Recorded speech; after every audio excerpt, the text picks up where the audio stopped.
Dad's silent revenge. The champagne was still cold in my hand when my phone rang, shattering what should have been the most peaceful moment of my life. My son's voice dripped with the kind of entitlement that comes from never having worked a day for anything. 24 hours later, I was standing in my own foyer, watching a parade of strangers track sand across my hardwood floors like they owned the place. Let me back up and tell you how this mess started. I'm Howard Nelson, 58 years old, and 3 months ago I sold Nelson Marketing Solutions, the company I'd built from scratch over 30 years. The buyers paid $8 million cash. After taxes, I had enough to do exactly what I wanted: buy my dream beach house and disappear from the corporate rat race forever. The house was everything I'd fantasized about during those brutal 60-hour work weeks. 6,000 square feet of weathered cedar and glass perched on the dunes of the Outer Banks, with panoramic ocean views and enough space to host my whole family for the holidays I'd been too busy to enjoy for decades. My wife Sarah would have loved it, but she passed 3 years ago from a heart attack. This house was my way of starting over. I'd been there exactly 8 hours when Timothy called. "No, Tom, congratulations on your retirement, Dad, Tom," or "Tom, the house looks amazing." Tom, just straight to business. "Tom, Dad, we need you to move to the guest room upstairs. Jennifer's entire family is flying in tomorrow for a 2-week vacation. Her parents, her sister's family, her brother and his girlfriend. That's 11 people total." Tom, I actually laughed. "Tom, Timothy, son, this is my house. If you want a vacation here, we can work out some dates." Tom, no, you don't understand. We already booked their flights. They're expecting to stay in the master suite and the main bedrooms. The guest room has a perfectly good ocean view. You'll be fine up there. Tom, the casual assumption that I'd just comply left me speechless. This was the same son I'd put through business school, whose failed restaurant I'd bailed out twice, whose mortgage I'd helped with when his graphic design company nearly folded. "Tom, Timothy, I bought this house to relax and enjoy my retirement. I'm not running a hotel for Jennifer's family." Tim, his voice turned cold in a way that reminded me uncomfortably of his mother during her worst moods. "Tom, look, Dad, you've got this huge house all to yourself. It's selfish. And if you don't want to be reasonable about sharing it, well, I heard there's a very nice assisted living facility just down the coastal highway." Tom, the threat hung in the air like smoke from a house fire. My 35-year-old son was essentially telling me to accommodate his in-laws or face abandonment. "Tom, I see," Tom, I said quietly. "Tom, and what if I refuse?" Tom, then I guess we'll have to reconsider how much help you actually need at your age. Living alone in such a big house, managing all that space, maybe it's too much responsibility for someone pushing 60. Tom, after I hung up, I sat on my new deck, watching the sunset paint the ocean in shades of amber and gold. The beauty should have been healing, but all I could think about was the satisfied smugness in Timothy's voice. He thought he'd cornered me, thought I was just another helpless old man who'd caved to emotional blackmail. What Timothy didn't know, what I'd learned in 30 years of business, was that the best victories come from letting your opponent think they've already won. The next morning I started preparing for their arrival, but not in the way they expected. I woke up to the sound of car doors slamming and voices carrying across the morning air. Apparently, Jennifer's family had decided to arrive at 7 a.m. without warning, because why would they consider that the homeowner might want advance notice? From my upstairs window, I watched a caravan of rental cars disgorge what looked like a small army. Jennifer directed traffic like a general deploying troops, pointing toward different entrances and barking orders about luggage distribution. Her parents emerged from the first car, both wearing those aggressively casual vacation outfits that screamed, "Tom, we're here to be served." To what struck me most was how comfortable they all seemed. No hesitation, no glances toward the house, wondering if they should knock first. They moved like people who'd been told this was their space now. I slipped on my robe and headed downstairs, curious to see how they'd handle actually encountering the homeowner. Tom, Jennifer, startled when she saw me, then quickly recovered. "Tom, Howard, Timothy said you'd moved upstairs already. Good. The master suite gets the best morning light, and Mom has arthritis, so she really needs the ground floor bedroom." Tom, her parents, swept past me without introduction, wheeling their suitcases toward my bedroom like they were checking into a resort. Jennifer's mother, Patricia, had silver hair pulled back in an expensive headband and wore the kind of casual linen that costs more than most people's monthly grocery budget. Her husband, Carl, barely acknowledged my existence as he surveyed my living room with the critical eye of someone evaluating a hotel's amenities. Jennifer's sister, Nancy, and her husband corralled their 2 teenagers toward the guest bedrooms on the 2nd floor, while brother Keith and his girlfriend claimed the den with the pull-out sofa. The teenagers looked embarrassed by the whole situation, which gave me some hope for the younger generation. "Tom, coffee's in the kitchen," Tom, I said mildly. "Tom, help yourselves." "Tom, Tomo, we brought our own supplies." Tom, Jennifer chirped. opening my pantry and beginning to rearrange my carefully organized shelves. Tom, mom's on a special diet and the kids are picky eaters. We'll just need you to clear out some refrigerator space. Tom, I watched her pile my groceries into a cardboard box like she was cleaning out an employee's desk. She moved with the efficiency of someone who'd clearly done this before, probably to other relatives who'd been too polite to object. Tom, where would you like me to put these? Tom, I asked, holding up my displaced food. Tom, the garage refrigerator should be fine. Timothy said you had one out there. Tom, of course, Timothy had given them a complete inventory of my property. I wondered what else he'd shared during their planning sessions. By noon, my house had been completely transformed. Pool toys littered the deck, wet towels draped over my furniture, and the kitchen looked like a hurricane had hit it. Patricia held court at my dining table, complaining loudly about the water pressure in her shower, while Carl critiqued my cable channel selection. He'd found my remote and was flipping through channels with the authority of someone who'd paid the cable bill. Tom, Howard. Tom, Patricia called out without looking up from her phone. Tom, we're going to need the Wi-Fi password. And do you have any of those little drink umbrellas? The kids are making tropical smoothies. Tim Keith had discovered my fishing gear in the garage and was examining my rods like he was appraising them for sale. His girlfriend lounged by the pool in a bikini that cost more than my monthly electric bill, taking selfies against the backdrop of my ocean view. Nancy's teenagers had claimed the upstairs game room, and the sound of video games echoed through the house. The casual expectation that I'd serve as their personal concierge was breathtaking, but I just smiled and provided the password, then excused myself to the garage where I spent the afternoon making phone calls that would change everything. The first call was to my attorney, Dennis Rodriguez, who'd handled the house purchase. Tom, Dennis, I need you to pull the deed on the Outer Banks property. Specifically, I need to confirm the exact legal ownership structure. Tom, Howard, is everything all right? You sound stressed. Tom, let's just say I'm having some unexpected family visitors, and I want to make sure my legal position is crystal clear. Tom, Dennis had been my lawyer for 15 years. He knew me well enough to read between the lines.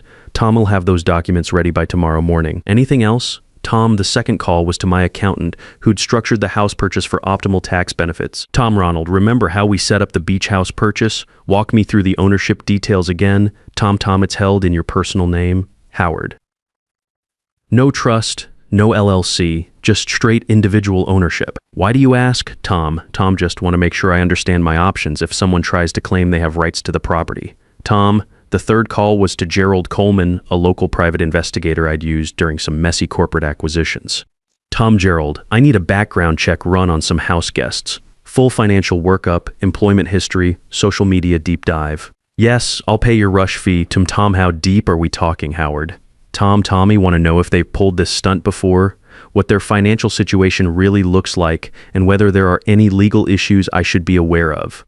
These people are treating my home like they own it, and I have a feeling this isn't their first rodeo. Tom, give me 48 hours. Tom, by dinner time, while Jennifer's clan devoured steaks they'd helped themselves to from my freezer, I had started building my case, but I wasn't ready to play my cards yet. Better to let them get truly comfortable first. That evening I watched from the deck as they settled into their routine. Patricia had taken over my master bathroom for what appeared to be an elaborate skincare regimen. Carl was in my home office, using my computer and printer like it was his personal workspace. Timothy called twice to check on the Tom family accommodation, and seemed pleased that everything was going according to plan. Tom, this is perfect, Dad. Tom, he said during his second call. Tom, Jennifer's family loves the house. They're already talking about making this an annual tradition. Tom, an annual tradition. That was when I realized this wasn't just about one vacation. They were testing the waters, seeing how far they could push me. If I caved now, this would become the new normal. That night, as I lay in the small guest room listening to 11 people enjoy my house below me, I smiled in the darkness. Tomorrow would bring the first surprise. I woke up to find my coffee maker occupied by a line of Jennifer's relatives treating my kitchen like a hotel breakfast buffet. Patricia had taken over my entire counter space to prepare what appeared to be a gluten-free, dairy-free feast for her various dietary restrictions. Keith's girlfriend was loudly complaining about the lack of almond milk, while Nancy's kids raided my pantry for anything with sugar. Tom, Howard, Patricia said without looking up from her elaborate breakfast preparation.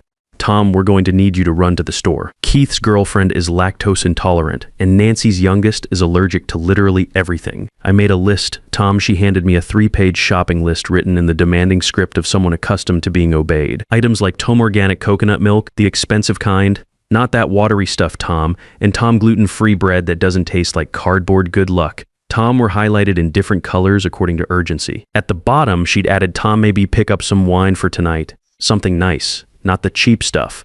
Tom, the woman, was literally asking me to buy alcohol for the people who'd invaded my home. But instead of arguing, I took the list and headed for town. What they didn't know was that I had my own errands to run. My first stop was the hardware store, where I purchased several items that would prove useful later, primarily a high-quality security camera system with audio recording capabilities. The clerk, a friendly guy named Dave, helped me select a system that could be easily installed and would provide crystal clear video and audio evidence of anything happening in my common areas. Tom, planning to keep an eye on the house while you're away? Tom, Dave asked. Tom, something like that. I want to make sure I know exactly what's happening under my own roof. Tom, next, I visited the local phone company to discuss some changes to my service plan that would give me detailed call logs and enhanced recording capabilities. Technology had come a long way since I'd been in business, and I intended to use every advantage available. Then a quick trip to my bank, where I had a fascinating conversation with the manager about account security features and transaction monitoring. If anyone tried to make unauthorized charges or access my accounts, I'd know about it immediately. By the time I returned with their groceries, $347 worth of specialty items for people who'd never asked permission to stay in my house, Jennifer's crew had made themselves even more at home. Keith had rearranged my living room furniture to optimize TV viewing, while Nancy's kids had discovered my art supplies and were creating Tom masterpieces Tom on my walls. I watched one of them use my expensive brushes to paint what appeared to be a stick figure family on the drywall. Tom, oh good, you're back, Tom, Jennifer said, not bothering to help with the bags. Tom, we're planning a big barbecue tomorrow night. About 30 people, Timothy's friends, some locals we've met, a few business contacts. You'll need to get steaks, hamburgers, hot dogs, all the sides. I sent you a text with the details. Tom, I checked my phone. The text was essentially a catering order for a full barbecue spread, complete with specific brands and quantities. At the bottom, she'd added, Tom, make sure you get enough beer and wine. Tommy said his business partners are coming, so we want to make a good impression. Tom, 30 people in my house without my permission. Tom, that sounds like quite a party. Tom, I said evenly. Tom, it's going to be amazing. We're really going to put this place on the map. Timothy said you never entertained much, so it's probably good to get some real use out of this kitchen. Tom, I noticed she'd already started moving my personal items out of the common areas. Family photos, my books, even my father's military service medals had been temporarily relocated to make room for their vacation aesthetic. They'd replaced my carefully curated artwork with beach-themed decorations they must have picked up at a local gift shop. That evening, while they planned their party from my deck chairs, I made another round of phone calls from the garage, this time to some old business contacts who owed me favors. Tom, Arthur, it's Howard Nelson. Yes, I know I'm retired, but I need a small favor. How quickly can your catering company handle a last-minute event? 30 people tomorrow night. Money's no object, but there's a catch. Tom, Arthur Brooks had catered several of my corporate events over the years. We'd developed a good working relationship, and he knew I always paid my bills on time. Tom, what kind of catch are we talking about? Howard? Tom, Tommy, need you to bill the event to someone else initially, then transfer the charges later. It's complicated, but I'll explain when you get here. Can you do premium service? Prime rib, lobster tails, champagne service. Tom, for 30 people. That's going to run about $15,000. Tom, perfect. Spare no expense. Tom, the next morning brought a flurry of activity as Jennifer's family prepared for their grand party. They'd invited half the beach community, promising premium steaks and top-shelf liquor in my house. Patricia spent the morning criticizing my kitchen organization while simultaneously taking over every surface for party prep. She'd apparently decided my spice rack needed reorganizing and was labeling everything with her own system. Carl had claimed my garage as his personal workshop and was setting up chairs and tables without asking permission. Keith was testing my sound system, playing music loud enough that neighbors were starting to look over their fences with annoyed expressions. Around noon, I heard Timothy's voice from the driveway and went to the window. He'd arrived with even more guests, college friends who'd apparently been promised a weekend at the family beach house. The casual way he distributed my spare keys to people I'd never met was particularly impressive. I counted at least 6 strangers now walking through my house like they owned it. Tom, Dad, Tom. He called out when he saw me. Tom, there you are. Hope you're ready for a real party. We've got some important people coming tonight. Business networking. You know, this house is perfect for making connections. Tom, important people in my house for Timothy's networking opportunities. The irony was delicious. I watched him give a tour to 3 men in expensive polo shirts, describing the house's features and location advantages like he was showing off his own property. Around 3 p.m., I excused myself to run errands, and drove to Dennis Rodriguez's office to pick up the documents I'd requested. The property deed was crystal clear. The house was titled solely in my name, with no other parties having any legal claim to the property. Dennis had also prepared a comprehensive packet outlining my rights as a property owner and the legal definitions of trespassing and unauthorized occupancy. Tom Howard, whatever's going on, you have complete legal authority over who stays in your house and for how long, Tom. Dennis assured me. Tom, no one can force you to accommodate guests you don't want. Tom, what about family members? Do they have any special rights? Tom, adult children have zero legal claim to their parents' property unless there's been a formal transfer of ownership. Your son has no more right to your house than a complete stranger would him. I also stopped by Gerald Coleman's office to check on the background investigation. What he'd found was illuminating. Tom, your son and his wife are in deeper financial trouble than I expected, Tom Gerald reported. Tom, 3 months behind on rent, maxed out credit cards, and get this, they've been researching vacation rental properties in your area for the past 6 months. Looks like they've been planning this for a while. Tom, planning what? Exactly, Tom, based on their search history and some social media posts, I think they've been looking for a way to solve their housing problems. There are several posts about family compounds and multi-generational living arrangements. My guess is this vacation is a test run for something more permanent. Tom, the pieces were falling into place. This wasn't just about one vacation. They were evaluating my house as a potential solution to their financial problems. Around 5 p.m., I excused myself to get ready for the evening. After all, I wouldn't want to miss their big party. What they didn't know was that I'd prepared a few surprises of my own. By 6 p.m., cars lined my driveway like a luxury dealership showcase.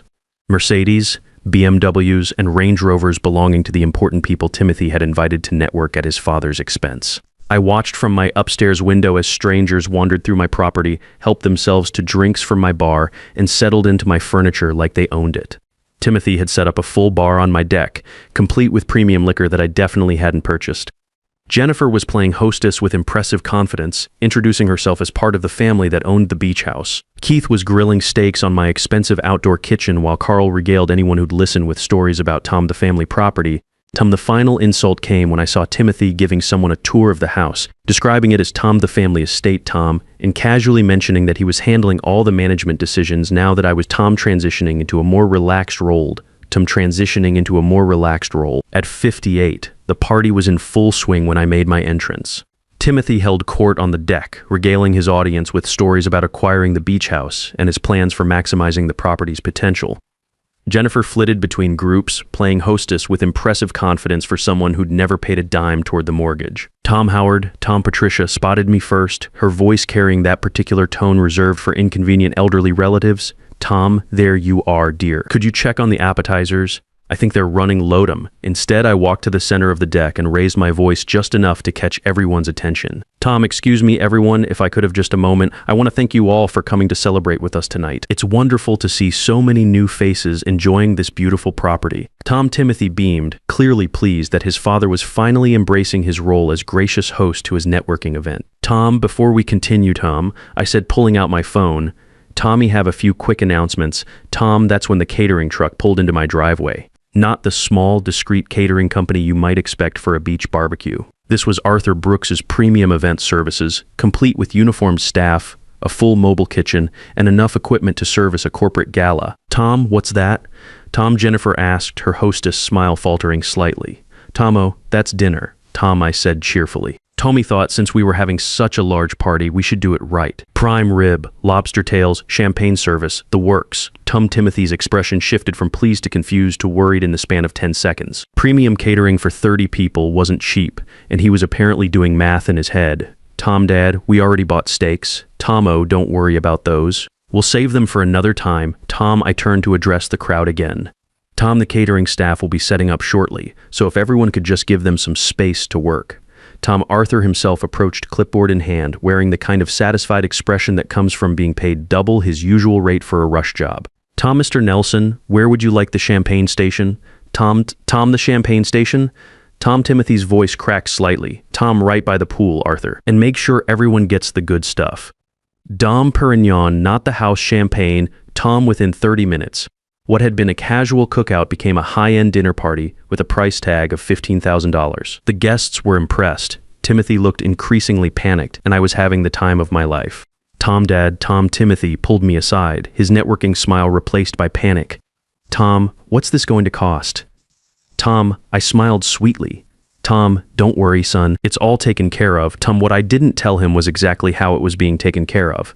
That revelation would come later. The morning after the party brought a reckoning that was almost worth the champagne hangover. I found Timothy and Jennifer huddled over their phones at my dining table, frantically calling credit card companies and checking bank balances while surrounded by the remnants of last night's extravaganza. Tom, $15,000. Tom, Jennifer whispered, staring at the invoice like it might spontaneously combust. Timothy was on his third phone call to his bank, trying to explain why he needed his credit limit raised by exactly $15,000. The conversations weren't going well. Tom, good morning. Tom, I said brightly, pouring myself coffee from my reclaimed kitchen. Tom, how's everyone feeling after the big party? Tom, Dad, we need to talk about that catering build. Tom, Tomo, wasn't it wonderful? Everyone raved about the lobster. Arthur really outdid himself. Tom, we can't afford $15,000 for one dinner party. Tom, I tilted my head thoughtfully. Tom, that's strange. I was under the impression you were handling all the management decisions for this property now. At least that's what you told all those nice people last night.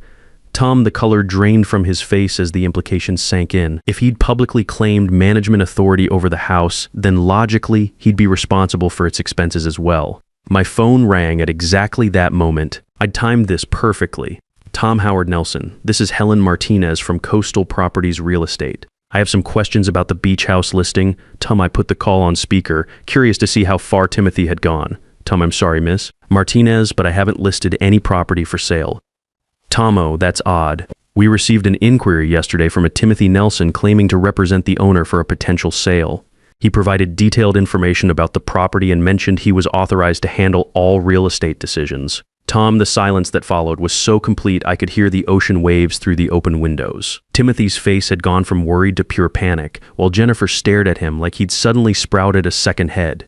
Tommy C. Toom, I said calmly. Tom, well, Mr. Nelson is not authorized to represent me in any real estate matters. If someone has been providing information about my property without permission, that's quite concerning. Should I file a report with the local authorities? Impersonating a property owner is a serious matter. Timothy was making frantic Tom gestures, but I pretended not to notice. Tom, let me think about that and get back to you, Ms. Martinez. Thank you for calling, Tim. After I hung up, the silence stretched until Patricia, oblivious to the tension, piped up again. Tom, Howard, about those fresh towels. Tom, get out. Tom, the words came out quiet, but clear as crystal. Tom, excuse me. Tom, get out. All of you. Pack your things and leave my house. Timothy found his voice. Tom, Dad, you can't be serious. We're family. Family doesn't impersonate each other to real estate agents. Family doesn't throw $15,000 parties on someone else's credit. And family certainly doesn't threaten assisted living when they don't get their way.